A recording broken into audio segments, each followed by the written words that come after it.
I have a career for over 3 decades talking about people, and now I'm being talked about. Get the out of here. A Lifetime original documentary. You lean in when you're watching her. What happened? Tell me. I do hot topics. I don't live hot topics. She could forgive an affair, but an affair with a baby, that's it. This is a cult. Are Wendy Williams's cries to be freed from her guardianship being heard? On March 10th, the NYPD performed a welfare check on Williams at Coterie Hudson Yards, the assisted living facility where she resides, a police spokesperson confirmed to Yahoo Entertainment. The former TV host, 60, was transported by ambulance to an area hospital for evaluation. Leading up to the welfare check, Williams reportedly threw a handwritten note out of the window that read, "Help, Wendy." Williams called into Good Day New York on March 11th to share an update from Lenox Hill Hospital in Manhattan. She said she underwent a cognitive evaluation and passed with flying colors. She said she wanted to be independently tested outside of what her guardian, court-appointed attorney Sabrina Morrissey, ordered. Also on the call was Gina Lisa Monterozzo, whom Williams referred to as a friend, but who is by profession a caregiver, although she is not officially associated with Williams's care. Monterozzo said she's seeing to it that the independent test results are brought to the judge overseeing Williams's guardianship. Monterozzo said she contacted the NYPD for the wellness check and filed a report with Adult Protective Services. "Getting out of this guardianship is my #1 most important thing," Williams said. Morrissey, who has been in charge of Williams's finances and well-being since 2022, announced publicly in February 2024 that Williams had been diagnosed with frontotemporal dementia. For months, Williams has given interviews denying that she's cognitively impaired and pleading to be released from the guardianship, which has her living in what she has called a luxury prison. It's a high-end assisted living facility, and she's in the memory care unit, where she claims the elevators are locked, visitors restricted, she can't get phone calls, and she's being administered medication that she cannot identify. Williams told Scotto that she was remaining in the hospital on Tuesday as she waited to have a meeting with her personal attorney and a few other people, whose names she said she would not reveal. A Williams source told the Sun tabloid that on Monday night, Morrissey tried to have Williams return to the assisted living facility. However, Williams and her attorney refused, saying that it was not a safe environment for Williams. As a result, Morrissey is expected to file an emergency petition to have Williams moved to less restrictive alternative housing. The same outlet reported that the Adult Protective Services report was filed because Morrissey approved Williams's recent trip to Miami for her father's 94th birthday, but Williams had no money while she was there. A credit card Morrissey reportedly gave Williams was declined, and Williams, who was earning an estimated $15 million a year in 2021, had to borrow money from family members. Morrissey did not respond to Yahoo's request for comment. Williams told Scotto that if she were to be freed from the guardianship, she would, of course, agree to having a financial advisor. It was her ex-financial advisor at Wells Fargo who first set into motion the guardianship by deeming Williams an incapacitated person in 2022. Williams, who is in recovery for drug and alcohol addiction, said she would not hire a sober companion because she's not drinking. When Scotto asked if it was true that Williams had hired A$AP Rocky's attorney Joe Tacopina to take on her case, the former TV host said that she is not legally permitted to bring a new attorney on board. Williams added that under the guardianship, her money is basically flying out the window. What will it take to #FreeWendy? Williams publicly pleading her case for months now is reminiscent of the #FreeBritney movement. In 2021, Britney Spears' conservatorship, the term for the legal arrangement in Spears' home state of California, ended after nearly 13 years. Her attorney said that Spears' father, who acted as conservator, and lawyers made $36 million off the conservatorship. The healthcare lawyer Harry Nelson, a partner at Leach Tishman Nelson Hardiman, told Yahoo that the story of a guardian going overboard isn't a new scenario. "I take these allegations extremely seriously, given that both Wendy and her family members are expressing concern about potentially abusive decision-making by the court-appointed guardian with respect to her freedom of movement and contact," Nelson said. "We've seen this story of a guardian going overboard one too many times.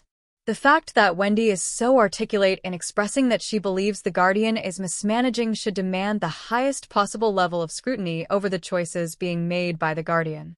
As for why the pleas made by Williams and by her family members, who have said they've been iced out by the conservator, unable to contact her directly, and who have started a GoFundMe to #FreeWendy, haven't been addressed by the court, there are a lot of processes involved. My experience is, often, people under guardianship may not understand the process of how to communicate most effectively with the court, which has a busy docket and limited attention to specific guardianships, and may have limited access to counsel to help them communicate their perspectives to the court, Nelson said. Further, guardians sometimes have an incentive to portray their subjects' impairment in more severe terms to avoid ambiguity and ensure their power to manage decisions, said Nelson, who is not involved with Williams's case. Morrissey, who's suing the filmmakers behind Lifetime's Where is Wendy Williams? Documentaries on Williams's behalf, alleging they tried to exploit the TV star, described the star as permanently disabled and incapacitated in lawsuit documents. In January, Williams said clearly in an interview with the Breakfast Club radio show, "I'm not cognitively impaired. In some cases, it is a matter of lag time from up-to-date psychological evaluations," Nelson said of delays in guardianship cases. In others, it is just a matter of the inertia that takes hold as the system is so invested in protecting the person from themselves. As far as next steps for Williams in trying to end the guardianship, Nelson said it was valuable for her to undergo the independent cognitive evaluation at the hospital to get a fresh perspective from a respected expert that can be presented to the judge. Beyond that, a petition to terminate the guardianship should be filed, which would trigger a court hearing to hear evidence of competency and capacity to manage health care and financial decisions. Williams would also probably have to present a plan outlining her support system going forward should she be freed, which she is clearly already considering, as she made clear in her interview with Good Day New York. Wendy Williams, the outspoken former talk show host, has made headlines once again, this time for declaring that she passed a cognitive evaluation with flying colors amid her ongoing legal battle to end her court-ordered guardianship. However, legal experts caution that her case raises complex questions about capacity, autonomy, and the legal system's responsibility to protect vulnerable individuals, even when they insist they don't need protection. Williams' guardianship battle. A brief recap. Since 2022, Williams has been under a financial guardianship following concerns about her ability to manage her affairs due to reported health struggles, including Graves' disease, lymphedema, and cognitive issues. The guardianship, which places control of her finances in the hands of a court-appointed guardian, was established after Wells Fargo froze her accounts, citing financial exploitation concerns. Williams has publicly opposed the arrangement, insisting she is fully capable of handling her own life and finances. In a recent interview, she confidently stated that medical professionals cleared her cognitively, saying, "I passed with flying colors." But despite her assertions, the court has yet to rule on whether the guardianship should be dissolved. Why experts say her case demands highest scrutiny. Legal and medical experts warn that Williams' situation is far from straightforward. While autonomy is a fundamental right, guardianship cases, especially those involving high-profile individuals with documented health concerns, require meticulous evaluation. 1. Cognitive evaluations aren't always black and white. Dr. Mark Gordon, a neurologist specializing in cognitive disorders, explains that passing a basic cognitive screening, like the MMSE or MoCA, doesn't necessarily equate to full financial or decision-making capacity. These tests assess memory, attention, and basic reasoning, but they don't evaluate judgment, susceptibility to influence, or the ability to manage complex financial decisions, he says. Williams may have performed well on certain tasks, but experts argue that a deeper assessment, particularly one focused on financial decision-making, might be necessary before the court can confidently lift the guardianship. 2. The risk of exploitation. Guardianships are often put in place to prevent exploitation, particularly in cases where individuals may be vulnerable to manipulation. Given Williams' past claims of financial mismanagement by former advisors, legal experts say the court has a duty to ensure she isn't being unduly influenced. When someone with significant wealth and health challenges insists they don't need protection, that's when the court should be most cautious, says guardianship attorney Lisa McCarley. There's a fine line between respecting autonomy and preventing harm. 3. Precedent set by Britney Spears' case. The hashtag Free Britney movement brought national attention to the potential abuses of guardianships, or conservatorship, as they're called in California. While Spears' case led to reforms, experts emphasize that each situation must be evaluated individually. Britney's case showed us that guardianships can be oppressive, but it also highlighted that some individuals genuinely need protection, says legal analyst Emily D. Baker. The court has to weigh Wendy's wishes against documented evidence of her capacity. What's next for Wendy Williams? Williams' legal team is pushing for the termination of her guardianship, citing her improved health and cognitive clearance.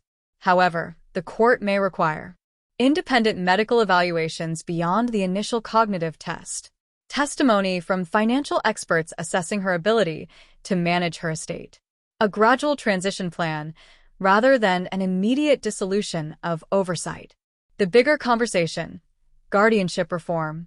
Williams' case adds fuel to the ongoing debate over guardianship laws.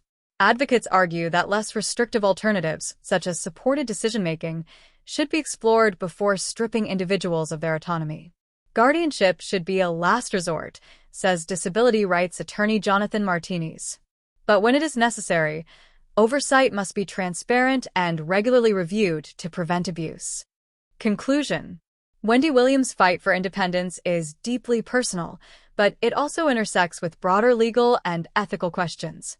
While her claim of passing a cognitive test is a positive step, experts stress that the court must proceed with caution, balancing her right to self-determination with the need to safeguard her well-being.